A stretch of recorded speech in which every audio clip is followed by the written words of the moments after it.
Mathematics is an indispensable tool that permeates nearly every aspect of life, from professional fields to everyday personal activities.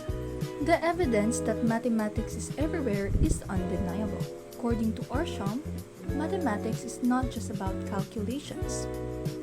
It is about understanding the patterns, structures, and relationships that shape our world.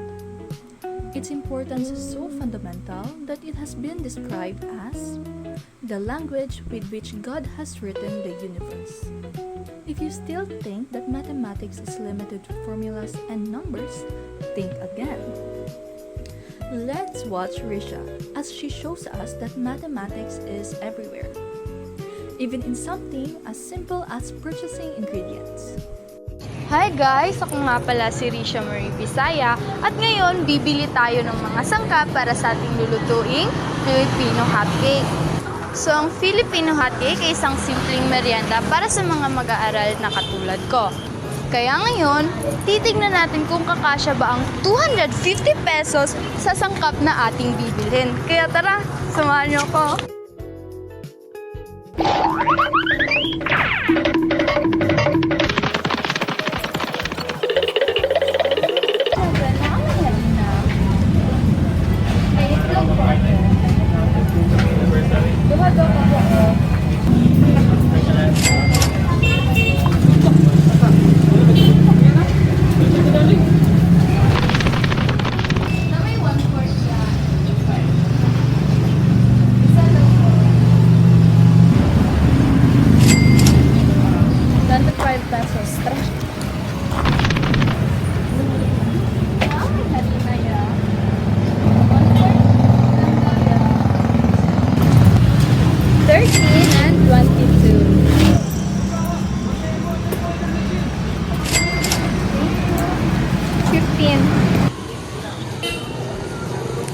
So ngayon, ang nagastos natin ay 97 pesos at may natitira pa tayong 153 pesos. Ngunit, hindi pa kompleto ang mga ingredients natin dahil bibili pa tayo ng mantika.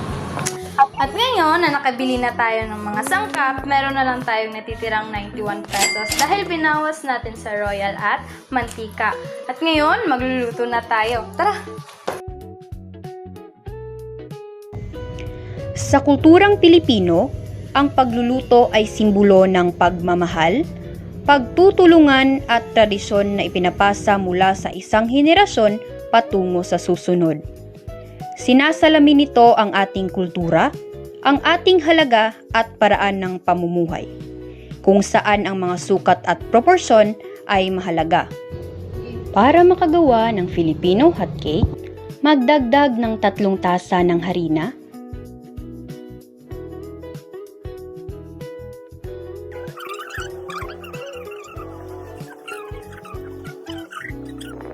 isang kutsarita ng baking soda,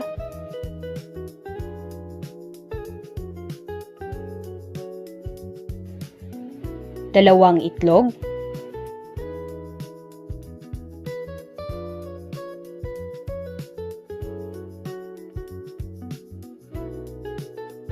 at isang tasa ng royal soda. Mahalaga ang matematiko, lalong-lalo na ang tamang pagsusukat ng ating mga sangkap. Dahil kung hindi tama ang pagsusukat ng ating mga sangkap sa pagluluto, maaaring maapektuhan ang lasa ng ating pagkain.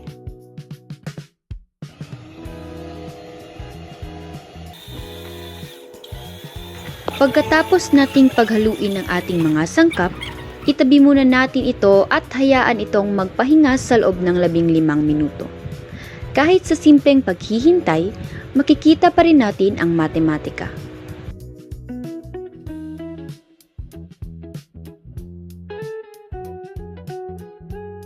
Makalipas ang 15 minuto, maaari na nating lutuin ang ating mixture ng Filipino hotcake.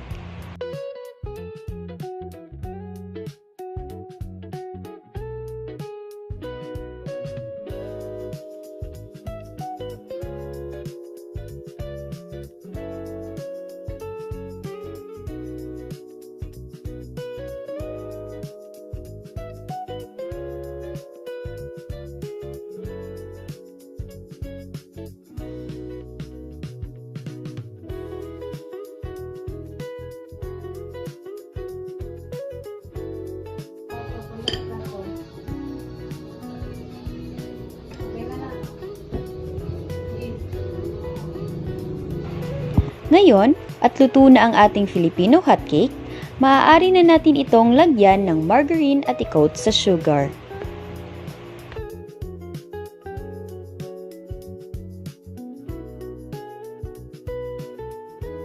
Sa pagluluto, we learn precision, balance, and patience. Sa budgeting, we learn responsibility and planning. Sa simpleng pagluluto ng hotcakes at sa maayos na pagbabudget ng ating pera, makikita natin na ang matematika ay tumutulong sa atin na lumikha, hindi lang ng masarap na pagkain, kundi ng mas maayos na pang-araw-araw na buhay. Mathematics, as we've seen, is not just about numbers on a board or formulas in a notebook. It lives with us, in our kitchens, in our markets, in the meals we prepare for the people we love. In every right of measure of ingredients, and in every decision we make about spending, we use mathematics without even realizing it. Indeed, mathematics is everywhere, not only in classrooms, but in the food we prepare, the money we manage, and the culture we proudly live and share.